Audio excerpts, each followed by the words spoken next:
Stepmom changed the locks on my dad's house. After he died, locking me out, she forgot I was the executor. I had the utility companies cut power, water, and gas immediately. Then I sent the police to escort her out for trespassing. Hey Reddit! So this is the story of how my dad's widow decided to play stupid games and won the ultimate stupid prize. Buckle up because this one's a wild ride from start to finish. I'm 32 male, and my dad passed away 3 months ago from a sudden heart attack.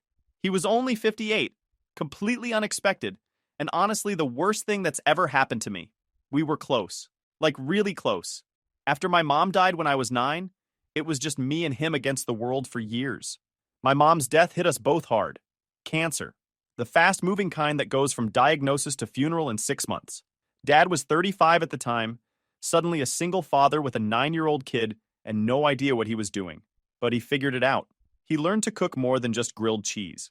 He learned to sign permission slips and pack lunches and show up to parent-teacher conferences still wearing his work uniform because he came straight from the shop. Every Sunday morning, he'd make these terrible pancakes that were somehow burned on the outside and raw in the middle. We'd eat them anyway and pretend they were great. When I got older and learned to cook properly, I offered to take over Sunday pancakes. He looked almost offended, said those terrible pancakes were our tradition, and I needed to respect the process. So we kept eating terrible pancakes every Sunday until I moved out at 24. He taught me how to shave when I was 14, even though I barely had peach fuzz. We stood in the bathroom mirror together, and he showed me the proper angle, how to rinse the blade, how to handle the aftershave sting. He taught me how to change oil on my first car, a beat-up Honda Civic I bought for $800. We spent an entire Saturday in the driveway, him explaining every step while I did the actual work. Dad taught me how to file taxes the year I got my first real job. He sat me down at the kitchen table with all the forms and walked me through it line by line. No shortcuts, no quick version. The full, proper way to do it. He said a man who understands his taxes is a man who understands his money. But more than any specific skill, Dad taught me how to stand up for myself, how to look someone in the eye when they're trying to intimidate you, how to speak calmly when you want to yell, how to walk away from a fight that isn't worth having. Everything I know about being a man, about handling myself with dignity and quiet strength, I learned from watching him navigate life. Dad worked as a diesel mechanic for 35 years. Started at the bottom when he was 22, right out of technical school. Worked his way up from oil changes and tire rotations to engine rebuilds and electrical diagnostics. After 15 years, they made him shop foreman. He managed a crew of 8 guys, handled scheduling, dealt with difficult customers, and still got under the hood when they were short-staffed. He never called in sick unless he was literally dying. I remember one time he had the flu so bad he could barely stand, but he still went in for a half day because they had a fleet deadline. Came home at noon, collapsed on the couch, and slept for 14 hours straight. That was Dad. Work first, always. Every paycheck, he saved money. Not just a little bit. I'm talking serious saving. He tracked every expense in these little notebooks he kept in his truck. He'd write down gas prices, grocery costs, utility bills, everything. He knew exactly where every dollar went. Some people thought he was cheap. He wasn't cheap. He was intentional. When I was 12, he bought a house. Nothing massive or fancy, but it was ours. 3 bedrooms, 2 bathrooms, decent-sized backyard, quiet neighborhood where people actually knew each other's names. The mortgage was 30 years. He paid it off in 20. How'd he do it? Extra payments every single month. Tax refunds went straight to the principal. Bonuses from work went straight to the principal. He drove the same truck for 18 years because putting an extra $300 a month toward the house was more important than having a shiny new vehicle. The day he made that final payment, he took me to Sam's place for breakfast.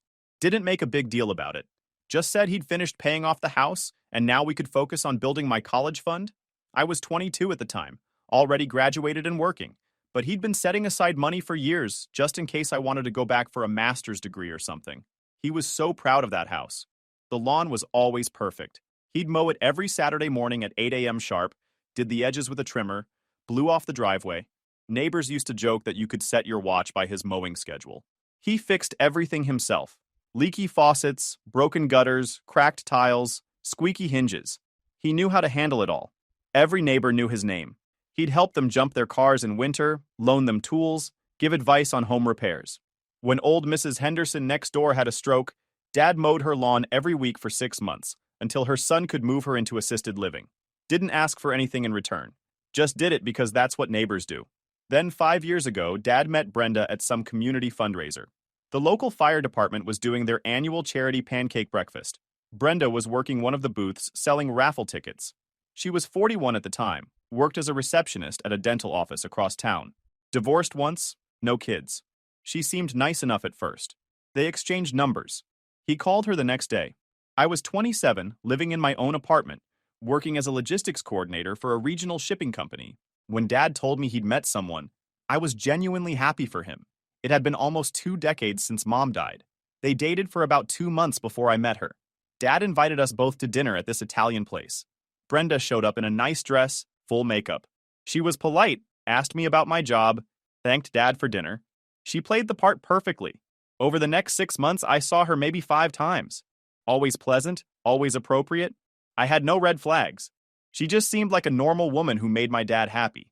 They dated for 8 months before Dad proposed. He asked for my blessing. I gave it without hesitation. They got married 3 months later at the courthouse. Just family and a few close friends. Maybe 30 people total. Nothing fancy. Simple white dress, Dad's only suit. The whole thing probably cost less than $2,000. Brenda moved in the day after the wedding. That's when the changes started. New towels, decorative pillows, different curtains. Dad didn't seem to mind at first, but then she wanted to repaint the entire house. Dad's office had been dark blue for 20 years. She wanted it beige. The kitchen was white. She wanted it gray. Dad went along with it, bought the paint, did the work himself over several weekends. Then she started getting rid of stuff, old furniture that had been there since I was a kid. Brenda said it was outdated. Dad bought new furniture. The part that really bothered me was when she found Mom's old things in the attic. Some photos, books, recipe cards, jewelry Dad had saved for me. Brenda said it made her uncomfortable having another woman's belongings in her home. Dad ended up moving the boxes to the garage to keep the peace. When I mentioned all these changes to Dad, he just shrugged and said marriage was about compromise. But I could see it in his eyes. He wasn't thrilled about it either. He was just trying to make it work. That was Dad's way.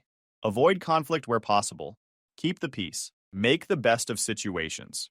Brenda never worked another day after marrying Dad. She quit her job at the dental office exactly 2 months and 3 days into the marriage. I remember the exact timing because Dad mentioned it during breakfast. Said Brenda had decided to leave her job. The commute was too stressful, apparently. 40 minutes each way was just too much for her to handle. I asked what she was going to do instead. Dad said she was going to take some time to focus on the house, maybe look for something closer. I asked if they'd discussed the financial impact. He got this look on his face. Said they'd talked about it and decided it was worth it for her mental health. Mental health. The woman worked a reception desk at a dental office. Answered phones, scheduled appointments, filed paperwork. Low stress as jobs go. But sure, the commute was destroying her mental health. Dad picked up extra overtime shifts to cover the lost income. He was already working 45 hours a week. Now he was pushing 55, sometimes 60. He'd come home exhausted, grab something to eat, and pass out on the couch by 9 p.m. Meanwhile, Brenda was fresh as a daisy because she'd spent her day doing whatever people who don't work do. I never saw her look for another job. Not once in 5 years. Oh, she'd mention it occasionally. Say she was keeping her options open. Say she was waiting for the right opportunity. Say she was networking with friends. But nothing ever materialized. She just settled into permanent unemployment like it was a legitimate life plan. Her daily routine, from what I could tell from Dad's comments, went something like this. Sleep until 9 or 10 a.m., have coffee while watching morning talk shows, maybe go shopping or meet a friend for lunch, come home and watch more TV, mess around on her phone for hours. That was it. That was her contribution to the household. Dad would come home most nights to dirty dishes in the sink, laundry piled up, floors that needed vacuuming. The bathroom hadn't been cleaned in who knows how long. She'd be sitting on the couch in her pajamas, halfway through a reality show marathon, eating takeout she'd ordered with Dad's money. He never complained to her about it, not directly, but he'd mention things to me during our breakfasts. Say he'd been doing laundry at midnight because nothing was clean. Say he'd cleaned the kitchen at 11 p.m. because he couldn't stand looking at dirty dishes anymore. Say he'd vacuumed Sunday morning before I picked him up for breakfast. I tried talking to Dad about it. Not aggressively. Just mentioned that maybe the division of labor seemed a bit uneven. He worked 60 hours a week at a physically demanding job. She worked 0 hours a week at absolutely nothing. Maybe she could handle the household stuff in return. Dad got defensive. Said Brenda had her own way of doing things. Said she was adjusting to married life. Said I didn't understand what it was like because I wasn't married. Said he appreciated my concern, but he had it handled. I tried again maybe 6 months later. Same response. Defensive, protective, making excuses. I realized then that Dad knew exactly what was happening. He wasn't blind. He wasn't dumb. He just didn't want to admit he'd made a mistake. Didn't want to admit he'd chosen poorly. Didn't want to be alone again. That broke my heart more than anything. My dad, this strong man who taught me to stand up for myself, was letting himself be taken advantage of just to avoid going back to an empty house every night. He'd rather work himself into an early grave than admit his marriage was a bad deal. But despite everything with Brenda, Dad and I still had our weekly breakfast every Saturday morning. Just the two of us at this little diner called Sam's Place that he'd been going to for 30 years. Same booth every time. Back left corner, window view. Sam retired about 10 years ago, but his daughter kept the place running. She knew Dad's order by heart. 2 eggs over easy, wheat toast, hash browns, black coffee. Never changed. I'd usually get the Western omelet. We'd sit there for an hour, sometimes 2, talk about work. I'd tell him about shipping logistics drama, difficult customers, my boss who couldn't make a decision to save his life. He'd tell me about engine problems he'd solved, younger mechanics he was training, customers who thought they knew more than him. We'd talk about sports, both huge football fans. We'd argue about draft picks and coaching decisions, and whether our team had any shot at making the playoffs. We'd make predictions. Keep track of who'd been right more often. Loser bought breakfast next week. Sometimes we wouldn't talk much at all. Just sit there reading the newspaper, drinking coffee, existing in comfortable silence. Those mornings were sacred. They reminded me that underneath all the Brenda drama, my real dad was still in there. The guy who taught me to throw a football. The guy who stayed up all night with me when I had the flu in 8th grade. The guy who drove 6 hours to help me move into my first apartment, even though his back was killing him. Brenda never came to these breakfasts, said she wasn't a morning person, couldn't possibly function before 10 a.m., which was fine with me. Those mornings were ours, father and son, the way it had been for 23 years before she came along. I never spoke badly about Brenda during these breakfasts, never criticized her directly. Dad didn't need me piling on when he was clearly aware of the situation. But I'd ask how he was doing, how he was feeling, if he was happy. He'd always say he was fine, that everything was fine, that I shouldn't worry about him. But I could see the tiredness in his eyes that wasn't there 5 years ago.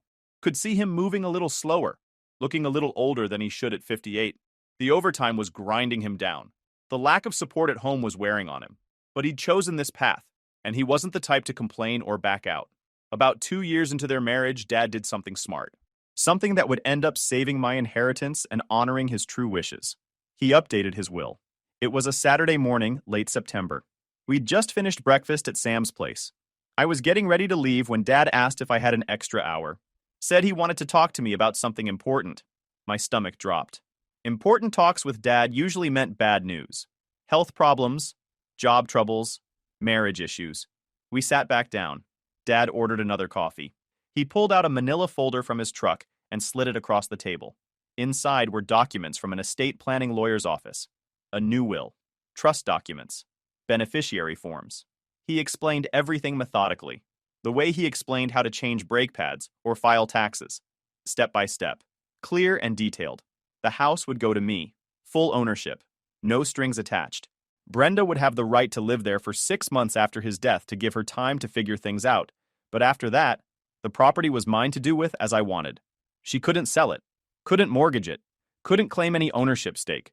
His truck, a 2015 Ford F-150 he'd bought new and maintained perfectly, would go to me.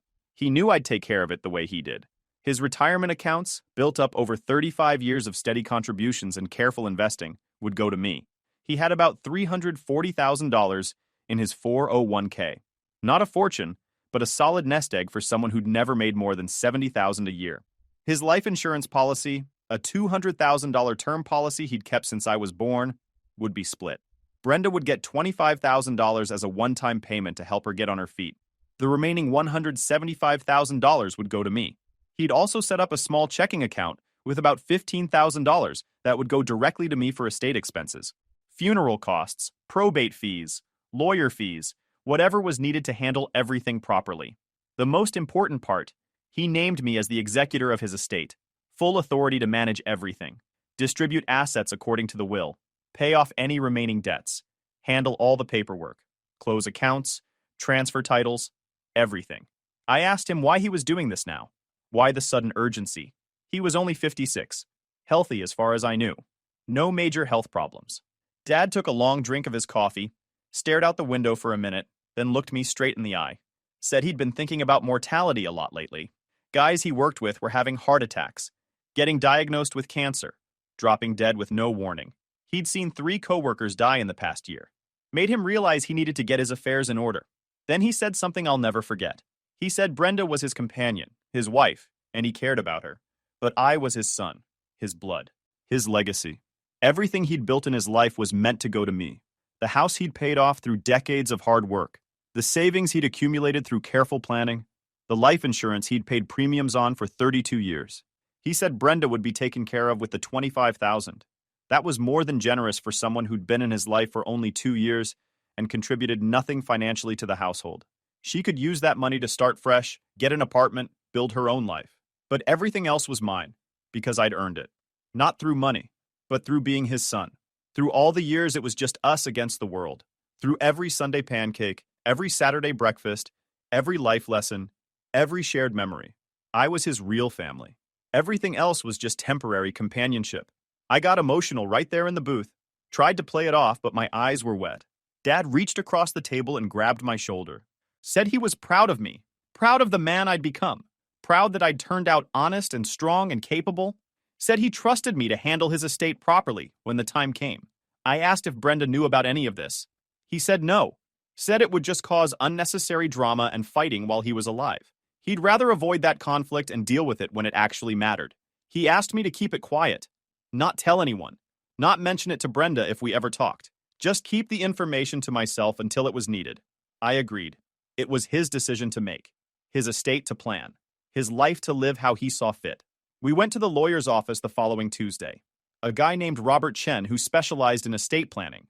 Nice office, professional staff, clearly knew his stuff. We spent 2 hours going over everything, making sure every document was proper. Every signature was witnessed. Every form was notarized. Robert explained Washington state law regarding estates, wills, and spousal rights. Confirmed that Dad's approach was completely legal. A spouse can't automatically claim everything just because they're married.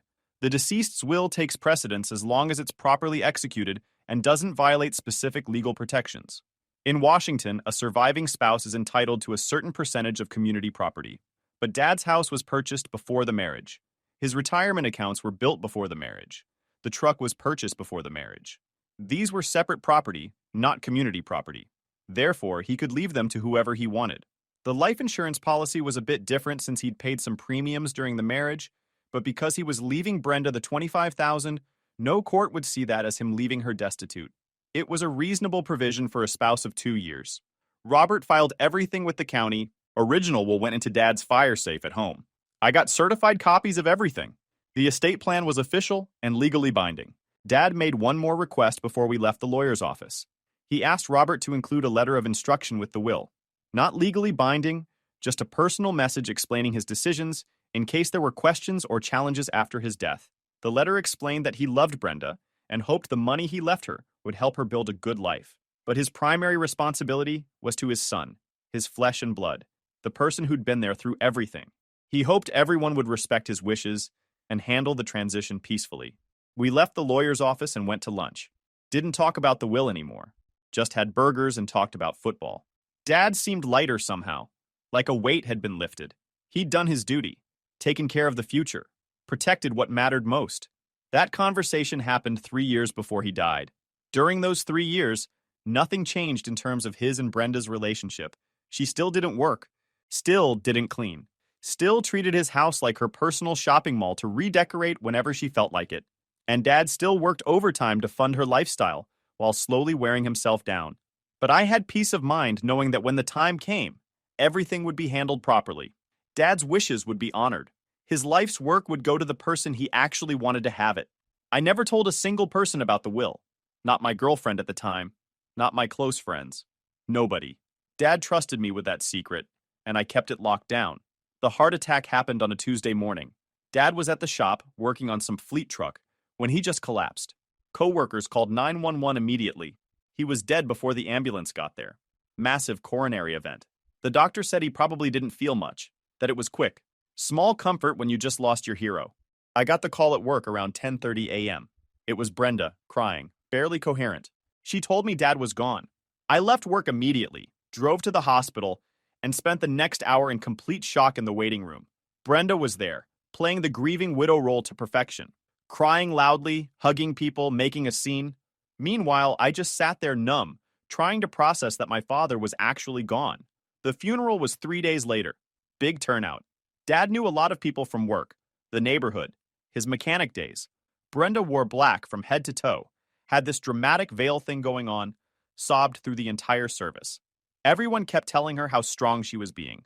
Meanwhile, I gave the eulogy and shook about 200 hands while feeling completely hollow inside. After the funeral, I took a week off work to handle estate stuff. This is where things got interesting. I called Brenda the day after the funeral to schedule a time to go through Dad's papers and start the probate process. She told me not to worry about it, that she'd handle everything, and I should just focus on grieving. Red flag number 1. I explained that I was the executor and legally needed to be involved. She got quiet for a second, then said Dad never mentioned anything about that to her. I told her we could go through the will together and figure everything out. She said that sounded fine, and we could meet at the house on Friday. Friday came. I showed up at the house at 2 p.m. like we agreed. I had my copies of the will, the estate documents, everything organized in a folder. I rang the doorbell. No answer. I rang again. Nothing. I called Brenda's cell. Straight to voicemail. I tried the door. Locked. I tried my key. Didn't work. She changed the locks. I stood there for a solid minute, just staring at my key in my hand, trying to process what was happening. This woman had changed the locks on my dead father's house less than a week after his funeral. The house that I legally owned according to his will. The house where I grew up. She locked me out of my own property. I called her again. Voicemail. I texted her. No response. I walked around the house checking windows. Everything was locked tight. Her car was in the driveway, so I knew she was home. She was just ignoring me. I sat in my truck in the driveway for about 20 minutes, running through my options. I could call the police, but without being able to prove ownership right now, that might not go anywhere. I could get a lawyer involved, but that would take time and money. Or I could handle this myself. See, what Brenda forgot in her little power play was that I wasn't just some random person. I was the executor. I had legal authority over this estate. And more importantly, I had copies of every important document, including the deed to the house, all the utility account information, and access to Dad's financial accounts since I was listed as a beneficiary and executor. I drove home and spent the evening making a plan. Dad taught me that when someone disrespects you, you don't get mad. You get methodical. You think it through and you handle it properly. First thing Saturday morning, I went to the county clerk's office, brought my copy of Dad's death certificate, the will, my executor documents, and my ID. Filed everything official. Got certified copies made. The clerk was super helpful, explained the probate process, and confirmed that yes, I was legally the executor, and yes, the will was valid and properly filed. Then I called Dad's estate lawyer. Left a message explaining the situation. He called back Monday morning, said what Brenda did was potentially illegal, depending on how we wanted to play it, and that we should schedule a meeting to discuss options. We set it for Wednesday, but I wasn't waiting until Wednesday to make my move. Monday afternoon, I started making phone calls. First call was to the electric company. Explained I was the executor of the estate, provided all my documentation via email, and requested that service to the property be disconnected due to non-payment authorization. See, Brenda wasn't on the account. Dad's name was on everything. And as executor, I had authority to make changes. The rep was sympathetic, verified everything, and scheduled disconnection for Wednesday morning. Second call was to the water company. Same process. Provided documentation, explained the situation, requested disconnection.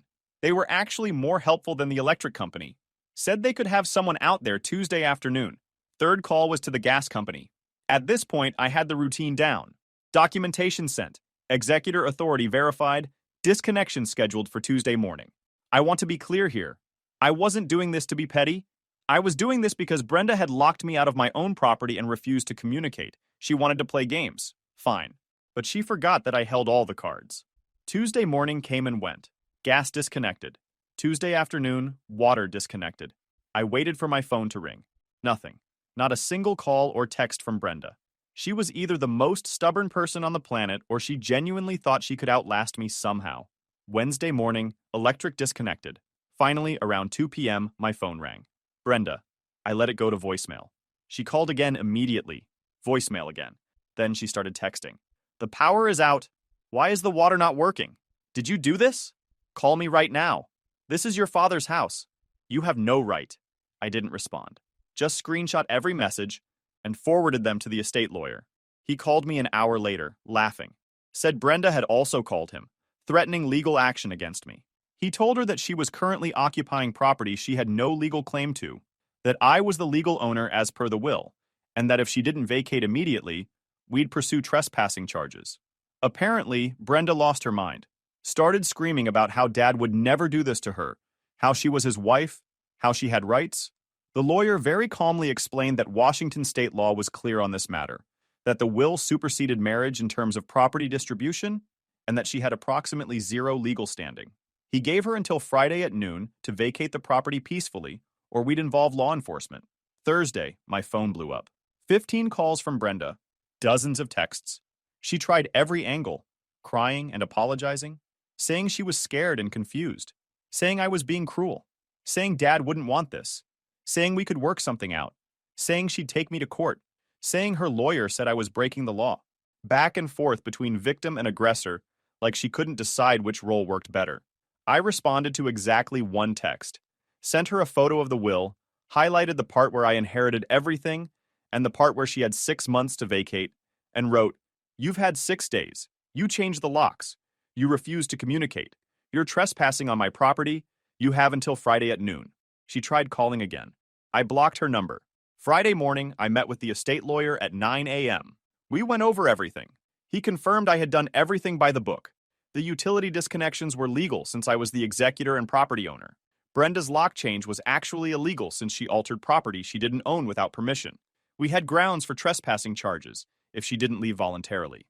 At 11 a.m., I drove to the house, brought the lawyer with me, also brought 2 police officers. I'd called the non-emergency line Thursday evening, explained the situation, provided all my documentation ahead of time. The dispatcher said they'd send officers to keep the peace during the eviction. We all pulled up to the house at 11:45 a.m. Brenda's car was in the driveway. The officers knocked on the door. No answer. They knocked again, announced themselves as police. The door opened. Brenda looked terrible. Hair messy, no makeup, wearing the same clothes I'd seen her in at the funeral. The house behind her was dark. No lights, no power, 3 days without utilities. She looked at me with pure hatred.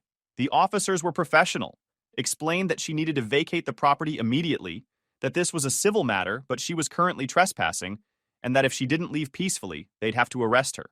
They showed her all my documentation, the will, the executor paperwork, the property deed, everything. Brenda tried arguing, said I was lying, said the will was fake, said Dad promised her the house. The officers weren't interested. They'd already verified everything with the county. They gave her a choice: leave now with whatever she could carry, or leave in handcuffs and get her stuff later. She started crying. Real tears this time, not the performative funeral crying. She looked at me like I was supposed to feel sorry for her, like I was the bad guy in this situation. I just stared back, completely blank. Dad's words echoed in my head. When someone shows you who they really are, believe them the first time. The lawyer stepped forward and handed her an envelope. Inside was a cashier's check for $25,000, the amount Dad had left her in the will. He explained that this fulfilled the estate's obligation to her, that she had 30 days to retrieve her personal belongings with proper notice, and that any items left after 30 days would be considered abandoned. Brenda took the envelope, looked at the check, and something in her just broke. She stopped crying, stopped arguing, just kind of deflated. She grabbed her purse and her phone charger and walked out the door. Didn't say a word, got in her car and drove away. The officers asked if I wanted them to help me change the locks. I said I'd already called a locksmith who was on his way.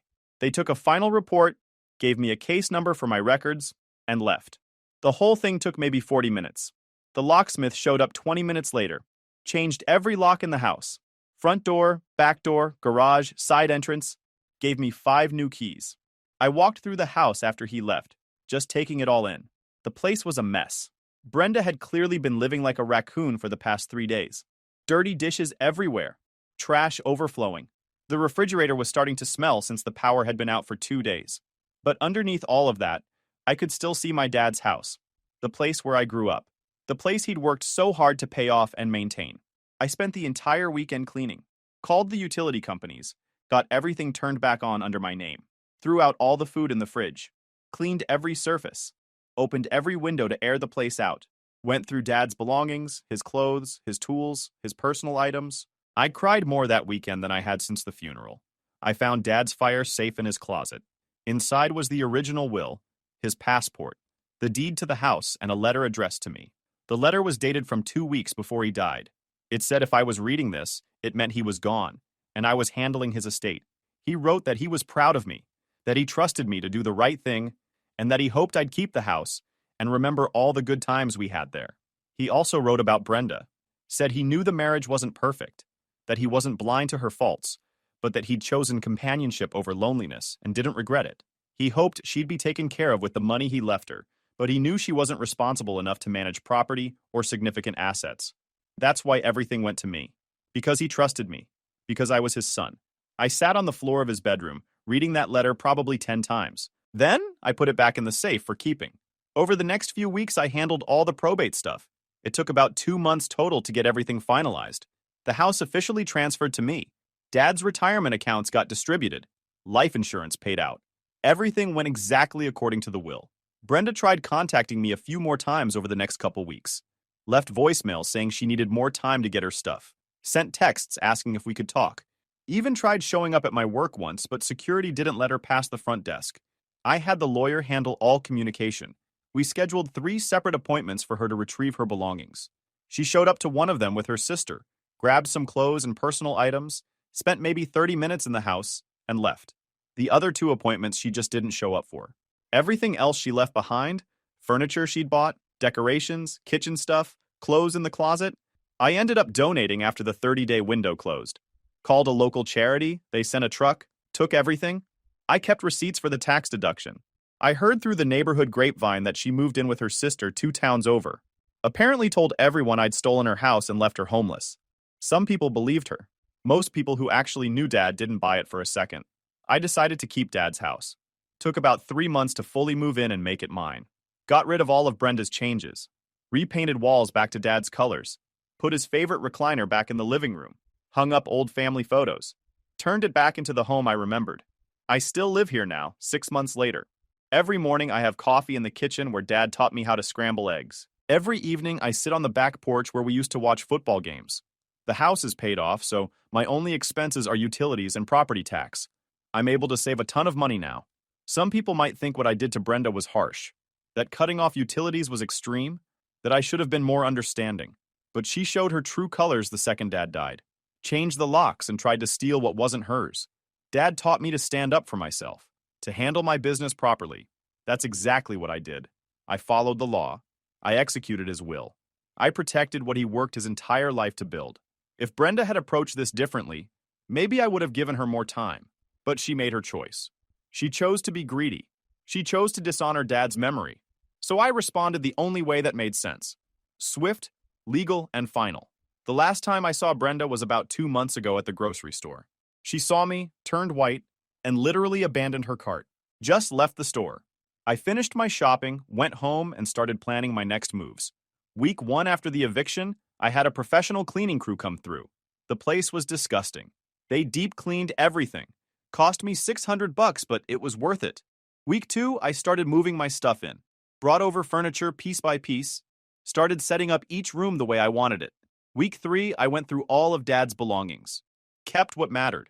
His work boots, favorite shirts, his tools, the photo albums. Donated the rest. Found his fire safe in the bedroom closet. Inside was the original will, the house deed, and that letter. Also found about $3,000 in cash.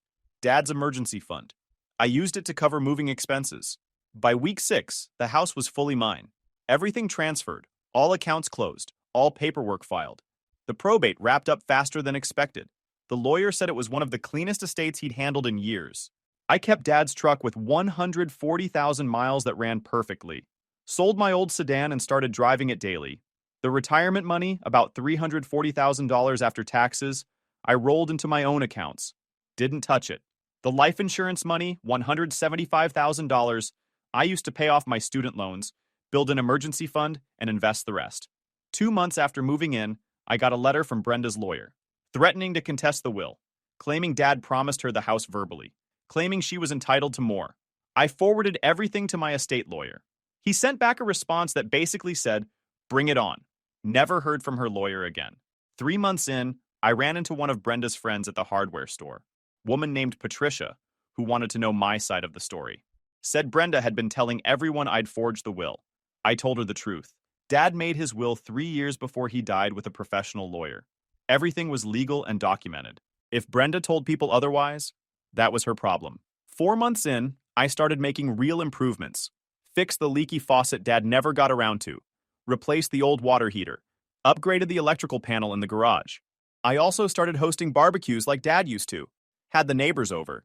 They ate burgers and told stories about him. Felt good keeping his memory alive that way. 5 months in, Mrs. Patterson said she'd seen Brenda drive by the house twice that week. I installed a security camera system just in case she tried anything stupid. 6 months after Dad's death, I had the house exactly how I wanted it. My stuff mixed with his. New improvements mixed with old memories. I still go to Sam's place every Saturday morning. Same booth, Western omelet, read the newspaper. Sometimes I imagine Dad sitting across from me. The house is worth about $420,000. No mortgage. Combined with everything else, Dad left me close to $1 million in total assets. Not bad for a diesel mechanic who never made more than $70,000 a year. I could sell tomorrow and pocket the cash, but I won't. This house represents everything Dad worked for. I'm keeping it and maintaining it the way he did. Last I heard, Brenda's working retail for minimum wage, living with her sister. The 25 grand is probably gone. Meanwhile, I'm living mortgage-free in a paid-off house, building wealth, and honoring my father's memory every day. Dad taught me you don't get mad. You get methodical. You protect what's yours. That's exactly what I did. Guys, we are so close to hit 100,000 subscribers on this channel. If you are not subscribed to the channel, please consider subscribing. It really helps hit that 100,000 mark. Thanks for making this dream come true.